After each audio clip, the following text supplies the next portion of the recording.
फूलों से सजाया दरबार, गजानन आ जाना। फूलों से सजाया दरबार, गजानन आ जाना। आ जाना महाराज, गजानन आ जाना। घर के अंदर भवन बनाया, आओ बिराजो महाराज, गजानन आ जाना। फूलों से सजाया दरबार, गजानन आ जाना। हाथ में लोटा गंगा जल पानी, चरण धुलाऊं महाराज, गजानन आ जाना। फूलों से सजाया दरबार, गजानन आ जाना। हाथ कटोरी केसर रोली, तिलक लगाऊं महाराज, गजानन आ जाना। फूलों से सजाया दरबार, गजानन आ जाना। हाथ में ज्योति जगमग होती, आरती उतारो महाराज, गजानन आ जाना। फूलों से सजाया दरबार, गजानन आ जाना। सब भक्तों का एक अरज है, दर्शन दे दो महाराज, गजानन आ जाना। फूलों से सजाया दरबार, गजानन आ जाना। आ जाना महाराज, गजानन आ जाना। प्रेम से बोलिए गजानन महाराज की जय। सभी भक्तों को सादर प्रणाम। आप सभी भक्तों का दिन शुभ एवं मंगलमय हो। भगवान गणपति की कृपा सदा सर्वदा आप सभी पर व आपके परिवारजनों पर बनी रहे। प्रिय श्रोताओं, आज की इस वीडियो माघ मास दिन बुधवार को आप श्रवण कर रहे हैं गजानन महाराज जी की कुछ प्रमुख कथाएं। हमारे देश में गणेश जी महाराज की अनेक लोक कथा कहानियां प्रचलित है। इनमें से हमने कई कहानियां अपने बड़े बुजुर्गों से सुन रखी हैं। वहीं व्रत करते समय हमें गणेश जी की कहानी अवश्य ही सुननी चाहिए, जिसे सुनने और पढ़ने से हमारा व्रत पूर्ण होता है और हमें व्रत का फल प्राप्त होता है। गणेश जी की 5 प्रसिद्ध कहानियां आज मैं आपको सुनाने वाली हूँ, जिन्हें श्रद्धा से सुनने से सबका मंगल होता है। गणेश जी की प्रथम कहानी। एक बार गणेश जी महाराज ने पृथ्वी के लोगों की परीक्षा लेने के लिए एक छोटे बालक के रूप में पृथ्वी की यात्रा की। वह एक हाथ में एक चम्मच दूध और दूसरे हाथ में एक मुट्ठी भर चावल लिए घूम रहा था, यह बोलते हुए कि यह चावल और दूध लेकर कोई मेरे लिए खीर बना दो। यह कहते हुए वे गांव-गांव में घूमने लगे, लेकिन कोई गणेश जी की इन बातों पर ध्यान नहीं दिया। सभी हंसते हुए बोलने लगे, मूर्ख लड़का, क्या एक चम्मच दूध और मुट्ठी भर चावल से खीर बनाया जा सकता है? इस तरह गणेश जी महाराज गांव-गांव घूमे, लेकिन कोई भी उनके लिए खीर बनाने के लिए राजी नहीं हुआ। सुबह से शाम होने लगी, तभी एक बूढ़ी माँ अपने घर के बाहर बैठी थी। उसने गणेश जी को देखा और कहा, बेटा, अपना खीर बनाने की सामग्री मुझे दे दो, मैं तुम्हारे लिए खीर बना देती हूँ। बूढ़ी माँ की बात सुनकर गणेश जी ने कहा, खीर बनाने के लिए अपने घर का सबसे बड़ा बर्तन ले आओ। बूढ़ी माँ छोटे बच्चे का मन रखने के लिए घर का सबसे बड़ा बर्तन लेकर आई। गणेश जी बर्तन में दूध और चुटकी भर चावल डालने लगे। यह देखकर बूढ़ी माँ के आश्चर्य का ठिकाना न रहा। बूढ़ी माँ के घर के सारे बर्तन दूध और चावल से भर गए। गणेश महाराज ने बूढ़ी माई से कहा, मैं स्नान करके आता हूँ, तब तक तुम खीर बना लो, मैं आकर खीर खाऊंगा। बूढ़ी माँ बोली, बेटे, मैं इतना खीर का क्या करूँ? तब गणेश जी ने कहा कि माता, आप पूरे गांव को खीर खाने के लिए आमंत्रित कर दो। बूढ़ी माँ खुशी से कहती है, ठीक है बेटा, मैं ऐसा ही करती हूँ। बूढ़ी माँ मन लगाकर बहुत अच्छे से खीर बनाने लगी। खीर की मीठी सुगंध धीरे धीरे गांव में फैलने लगी। खीर बनाने के बाद वह गांव के घर घर जाकर लोगों को खीर खाने के लिए आमंत्रित करने लगी। यह देखकर गांव के कुछ लोग बुढ़िया की बातें सुनकर हंसने लगे। कुछ लोग सोच रहे थे, इतने दिनों से भीख मांगकर जीवन यापन करने वाली बुढ़िया आज पूरे गांव को खीर खाने के लिए कैसे बुला सकती है। उनमें से एक महिला कहती है, तुम्हारे घर में खाने के लिए मुट्ठी भर अन्न नहीं है, तुम पूरे गांव को खीर खाने के लिए बुला रही हो। यह सुनकर बूढ़ी माँ थोड़ा हंसकर वहाँ से चली गई। गांव के लोग उत्सुकता से बूढ़ी माँ के घर आ गए। बूढ़ी माँ के घर पर पूरे गांव के लोगों का भीड़ का तांता लग जाता है। तब बूढ़ी माँ की बहू को इस दावत का पता चला। वे जल्दी से अपने बेटे और बेटी को लेकर सबसे पहले बूढ़ी माँ के घर आ गई। अपने पोते पोतियों को देखकर बूढ़ी माँ अत्यंत खुश हुई और उनके आंखों से अश्रु बहने लगे। बच्चे सब खीर खाने की जिद करने लगे। यह देखकर बूढ़ी माँ अपने पोते पोतियों को खीर परोसकर बाहर बैठ गई। बहू जब रसोई घर में जाकर खीर से भरी हुई पतीले को देखती है, उसके मुंह में पानी आ जाता है। अपने लालच को नियंत्रित करने में असमर्थ बहू एक कटोरी में खीर लेकर दरवाजे के पीछे चली गई और वहाँ खाना शुरू करने से पहले गणेश जी को भोग लगाना। इतने में थोड़ा खीर नीचे गिर गया और गणेश जी को भूख लग गई। गणेश जी प्रसन्न हो गए। बूढ़ी माँ छोटे बच्चे को आता देख कहने लगी, बेटा खीर तैयार है, आकर भोग लगा ले। गणेश जी ने कहा, तेरी बहू जब मेरा नाम लेकर भोग लगाया तभी मेरा पेट भर गया था, मैं तो तृप्त हो गया। अब तुम खाओ, अपने परिवार और पूरे गांव को खाना खिलाओ। बुढ़िया कहती है, बेटा खीर बहुत ज्यादा है, सबका पेट भरने के बाद भी बहुत खीर बच जाएगी, फिर मैं उस बचे हुए खीर का क्या करूँगी। माँ, बचा हुआ खीर तुम अपने घर के चारों कोनों में रख देना। यह कहकर गणेश जी महाराज अंतर्ध्यान हो गए। जब सारा गांव भर पेट खीर खा चुका होता है, तब बहुत सी खीर बची रहती है। बूढ़ी माँ बचे हुए खीर को पतीला में रखकर अपने घर के चारों कोनों में रख देती है। जब बूढ़ी माँ सुबह उठकर खीर के पतीला को देखती है, तो पाती है कि पतीले में दूध की जगह सोना, जवाहरात और मोती भरी हुई है। बूढ़ी माँ यह देखकर कहती है, एक समय मेरे बेटे ने मुझे घर से निकाल दिया था, मैं भीख मांगकर गुजारा करती थी, लेकिन अब मैं बहुत खुश हूँ। मेरी सारी गरीबी दूर हो गई, अब मुझे कोई दुख नहीं है, मैं चैन से जी सकती हूँ। हे गणेश जी महाराज, जैसा आपने मुझे दिया वैसा ही सबको देना। बोलिए श्री गणपति गणेश महाराज की जय। श्री गणेश जी महाराज की दूसरी कहानी। बहुत समय पहले की बात है। एक बहन और एक भाई रहते थे। बहन हर रोज अपने भाई का चेहरा देखकर ही खाना खाती थी।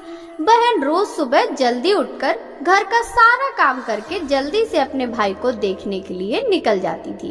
रास्ते में एक पीपल के पेड़ के नीचे गणेश जी की मूर्ति थी, जहाँ वे नित्य हाथ जोड़कर कहती थी, भगवान मेरे जैसा अमर सुहाग और मेरे जैसा अमर पीहर सबको देना। रास्ते में जाते हुए जंगल का कांटा उसके पैर में चुभ जाता है। एक दिन बहन ने अपने भाई का चेहरा देखा और बैठ गई। भाभी जी ने उससे पूछा, भाई जी तुम्हारे पैरों में क्या हुआ है? बहन ने कहा, रास्ते में आने के वक्त जंगल का कांटा पैर में चुभ गया। यह कहकर बहन अपने घर चली गई। भाभी ने अपने पति से कहा, रास्ता साफ कर दीजिए, रास्ते के आने वक्त आपकी बहन के पैरों में कांटा चुभ जाता है, तुम्हारी बहन पीड़ित है। भाई ने कुल्हाड़ी लेकर सड़क से झाड़ियाँ, जंगल और पेड़ पौधे काट दिए, जिससे रास्ता पूरी तरह साफ हो गया। पेड़ों की सफाई के कारण गणेश जी की मूर्ति अपने स्थान से हट गई, जिससे भगवान क्रोधित हो गए और उनके प्राण हर लिए। जब गांव के लोग भाई को अंतिम संस्कार के लिए ले जा रहे थे, तभी भाभी ने रोते हुए कहा, तुम थोड़ी देर रुक जाओ, उनकी बहन हर रोज भाई का चेहरा देखती है, लेकिन लोगों ने कहा आज तो देख लेगी, लेकिन कल से क्या होगा। बहन रोज की तरह अपने भाई का चेहरा देखने के लिए सड़क से आती है। सड़क से आते हुए बहन ने देखा सड़क एकदम साफ हो गई, पेड़ पौधे जंगल सब कट चुके हैं। थोड़ा और आगे जाते हुए देखती है कि श्री गणेश जी की मूर्ति उस स्थान से हट चुकी है। यह देखकर वे जल्दी से खेजड़ी की डाल लेकर गणेश जी के स्थान पुनः प्रतिष्ठित करती है और हमेशा की तरह हाथ जोड़कर कहने लगती, भगवान मेरे जैसा अमर सुहाग और मेरे जैसा अमर पीहर सबको देना। भगवान गणेश जी ने उनकी बातें सुनी और सोचा कि अगर मैं आज इसकी नहीं सुना तो इस दुनिया में कोई मुझे नहीं मानेगा, कोई मेरी पूजा नहीं करेगा। भगवान गणेश जी कहते हैं कि बेटी खेजड़ी के 7 पत्ते ले जाओ और इन्हें कच्चे दूध में मिलाकर अपने भाई के शरीर पर छींटे मार देना और वह उठ जाएगा।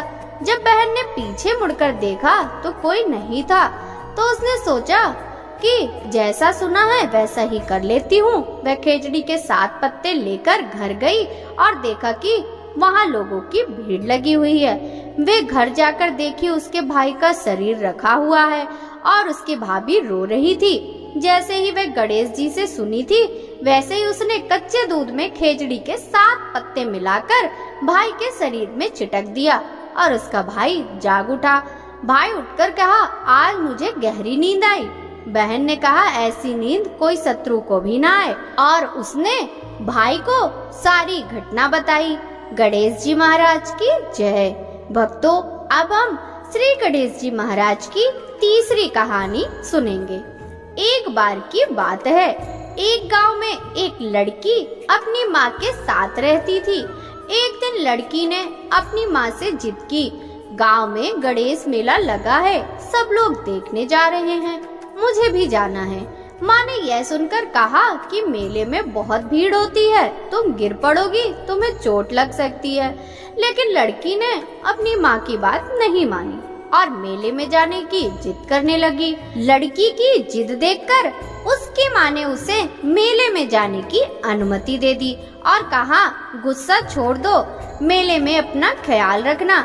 जब लड़की मेले में जा रही थी तो माता ने उसे 2 लड्डू और 1 घंटी में पानी देकर कहा कि 1 लड्डू और थोड़ा सा पानी भगवान गणेश जी को देना और 1 लड्डू और बचा हुआ पानी तुम खा पी लेना। लड़की लड्डू और पानी लेकर मेला देखने गई। धीरे धीरे शाम हो गई, लेकिन लड़की फिर भी घर नहीं लौटी। लड़की मेले में गणेश जी की मूर्ति के पास जाकर बैठ जाती है और कहती है, 1 लड्डू और थोड़ा पानी आपके लिए, 1 लड्डू और बचा हुआ पानी मेरे लिए। अब आप जल्दी से अपने 1 लड्डू और थोड़ा पानी खा पी लो ताकि मैं अपना लड्डू और बचा हुआ पानी खा पी सकूं। यह कहकर लड़की पूरी रात वहीं गुजार देती है। यह देखकर भगवान ने सोचा कि यदि मैं यह लड्डू नहीं खाऊंगा और जल नहीं पीऊंगा तो यह कन्या यहाँ से घर नहीं जाएगी। तो भगवान गणेश जी ने एक लड़के के रूप में वहाँ आए और लड़की के 1 लड्डू और थोड़ा पानी खा पी लिया। खाने के बाद भगवान गणेश जी ने कहा, तुम्हें वह जो चाहिए वह मांग लो। लड़की ने यह सुनकर सोचने लगी, मुझे क्या मांगना चाहिए? मैं अन्न मांगू या धन, खेत मांगू या महल, या मैं अपने लिए एक वर मांग लूं? भगवान समझ गए कि लड़की क्या सोच रही है और कहा, लड़की तुम अपने घर चली जाओ, तुमने मन में जो था वह सब तुम्हें मिल जाएगा। फिर लड़की वहाँ से अपने घर चली गई। घर पहुँचते ही माँ ने पूछा, इतनी देर कैसी हुई, तुम कहाँ खो गई थी? लड़की माँ से कहती है, माँ मैंने ठीक वैसा ही किया जैसा आपने कहा था। मैंने 1 लड्डू और थोड़ा पानी गणेश जी को दिया और 1 लड्डू और बचा हुआ पानी मैंने खा पी लिया। जैसे ही लड़की ने यह सब कहा उसकी वह सारी इच्छाएं पूरी हो गई जो उसने उस समय सोची थी। बोलिए श्री गणपति गणेश महाराज की जय। अब हम श्री गणेश जी महाराज की चौथी कहानी श्रवण करेंगे। एक बार की बात है, एक गांव में एक बुढ़िया अपने परिवार के साथ रहती थी। बूढ़ी माँ भगवान विष्णु की बहुत बड़ी भक्त थी। वह सदैव श्रद्धा के साथ एकादशी व्रत का पालन करती और कथा सुनती, लेकिन बूढ़ी माँ ने व्रत करते समय कभी गणेश जी की कथा नहीं सुनी थी और न कभी बोली थी। इसी कारण बूढ़ी माँ का व्रत अधूरा ही रह गया। लेकिन बूढ़ी माँ को यह पता नहीं था।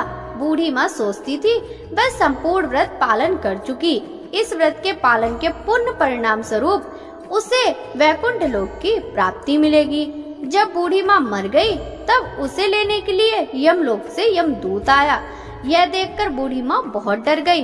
वह कहने लगी, मैंने तो जीवन भर भगवान विष्णु का पूजन किया, श्रद्धा के साथ एकादशी व्रत का पालन किया, एकादशी व्रत की कथा सुनी और 11 माता की कथा सुनी। इसी पुण्य के फलस्वरूप मुझे ले जाने के लिए वैकुंठ लोक से विमान आना चाहिए। मैं तुम्हारे साथ नहीं जाना चाहती। यह कहकर बूढ़ी माँ रोने लगी और भगवान विष्णु का स्मरण करने लगी। भगवान विष्णु गरुड़ में सवार होकर वहाँ प्रकट हो गए और कहा, बूढ़ी माँ, आपने हमेशा एकादशी का व्रत श्रद्धा के साथ आदर पूर्वक किया है, लेकिन आपने व्रत करते समय श्री गणेश जी महाराज की कथा नहीं सुनी, इसलिए आपका व्रत अधूरा ही रह गया। बूढ़ी माँ भगवान विष्णु से जीवन दान मांगने लगी ताकि वह एकादशी का व्रत ठीक से पालन कर सके और गणेश जी महाराज की कथा सुन सके, जिससे वह एकादशी का व्रत संपूर्ण प्राप्त कर सके। यह बात सुनकर भगवान विष्णु ने बूढ़ी माता को 2 साल के लिए जीवन दान दिया। बूढ़ी माँ को जीवन दान मिलते ही वे श्रद्धा से गणेश जी की पूजा करने लगी, एकादशी व्रत की कथा सुनने लगी, 11 माता की कथा सुनने लगी और अंत में गणेश जी की कथा सुनने लगी। इस तरह उन्होंने 2 साल के अंदर सभी 11 पूरी कर ली। गणेश जी की कृपा से बूढ़ी माता को एकादशी व्रत का पूर्ण फल मिल गया। बूढ़ी माँ की सच्ची भक्ति देखकर भगवान गणेश जी प्रसन्न हुए और कहा कि तुमने नित्य नियम के साथ व्रत में मेरी कथा सुनी है और श्रद्धा के साथ आदर पूर्वक मेरी पूजा की है, इससे मैं बहुत खुश हूँ। मैं आपको आशीर्वाद देता हूँ कि जब यह संसार रहेगा तब तक पृथ्वी के निवासी आपके तपस्या के गीत गाएंगे और जो भक्त एकादशी व्रत पर आपकी भक्ति को सुनेंगे उन्हें व्रत का पूरा फल मिलेगा। गणेश जी महाराज बूढ़ी माँ की भक्ति से प्रसन्न होकर बूढ़ी माँ के घर को अन्न धन से भर दिया और सुख समृद्धि वास करने लगी। गणेश जी महाराज वहाँ से अंतर ध्यान हो गए। 2 वर्ष बाद जब बूढ़ी माता का देहांत हुआ तो वैकुंठ लोक से विमान आया और बूढ़ी माता को सम्मान के साथ वैकुंठ लोक ले जाया गया।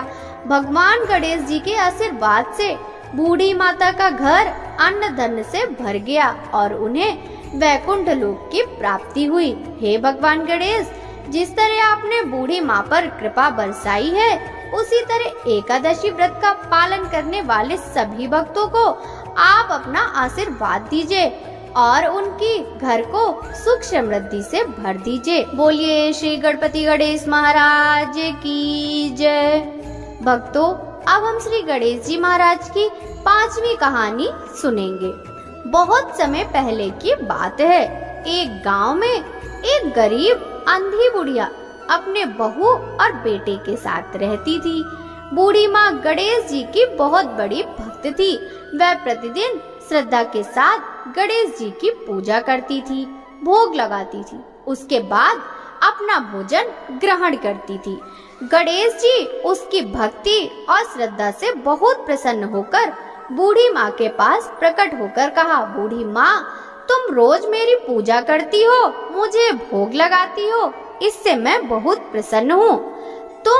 तुम्हारी इच्छा अनुसार जो चाहिए वह मांग लो, मैं तुम्हारी सारी इच्छाएं पूरी करूँगा। बूढ़ी माँ ने कहा, मैं क्या मांगू, मुझे तो कुछ मांगना नहीं आता। गणेश जी कहते हैं, जो चाहिए वह मांग लो, यह तुम अपने बहू बेटे से पूछकर मुझे कल बताना, मैं फिर आऊंगा। ये बातें सुनकर बुढ़िया अपने बेटे के पास गई और बोली कि आज गणेश जी प्रकट हुए थे और यह कहकर गए कि मैं चाहे उनसे जो कुछ भी मांग सकती हूँ। बता बेटा, मुझे क्या मांगना चाहिए। बेटा कहता है, तुम गणेश जी से धन मांग लो, तब बूढ़ी माँ अपने बहू के पास जाती है और कहती है कि गणेश जी ने आज मुझसे कहा है कि मैं जो चाहूँ उनसे मांग सकती हूँ, मुझे क्या मांगना चाहिए बताओ। बहू कहती है तुम गणेश जी से पोता या पोती मांग लो। बूढ़ी माँ अपने बेटे और बहू की बात सुनती है और सोचती है कि हर कोई अपनी मतलब की बात ही मुझसे कह रहा है, कोई मेरे लिए नहीं सोच रहा। तब बूढ़ी माँ पड़ोसन के पास जाकर कहती हैं, मुझे गणेश जी ने जो चाहिए वह मांगने के लिए बोला है, बताओ मैं क्या मांगू। मेरे बेटे ने मुझे पैसा धन दौलत मांगने को कहा और मेरी बहू ने मुझे पोते मांगने को कहा है। बूढ़ी माँ बात सुनकर पड़ोसन ने कहा, ओ बूढ़ी माँ, तू अधिक दिन जीवित नहीं रहेगी, तुम धन दौलत का क्या करेगी, तुम अपने लिए आंखों की रोशनी मांग लो, इससे जीवन अच्छे से व्यतीत कर सकती हो। बूढ़ी माँ ने सबकी बात सुनी और अगले दिन गणेश जी की पूजा करने बैठ गई। गणेश जी को भोग लगाया, तभी वहाँ गणेश जी प्रकट हुए और बोले, बुढ़िया तुम्हें क्या चाहिए। बुढ़िया कहती है कि अगर आप मेरी भक्ति से प्रसन्न हैं तो मुझे 9 करोड़ की माया दें, निरोगी काया दें, अमर सुहाग दें, मेरी आंखों में रोशनी दें, पोता दें और मेरे पूरे परिवार को सुख दें और अंत में मुझे मोक्ष दें। गणेश जी बोले, बुढ़िया तूने ये मांगकर मुझे ठग लिया, लेकिन जैसा ही मैंने कहा मैं तेरी सभी इच्छाओं को पूरा करूंगा। इतना कहकर गणेश महाराज वहाँ से अंतर ध्यान हो गए। बुढ़िया को वह सब कुछ मिल गया जो वह चाहती थी। हे गणेश जी महाराज, जैसा आपने उस बूढ़ी माता को दिया वैसा ही हमें भी देना। बोलिए गणेश जी महाराज की जय।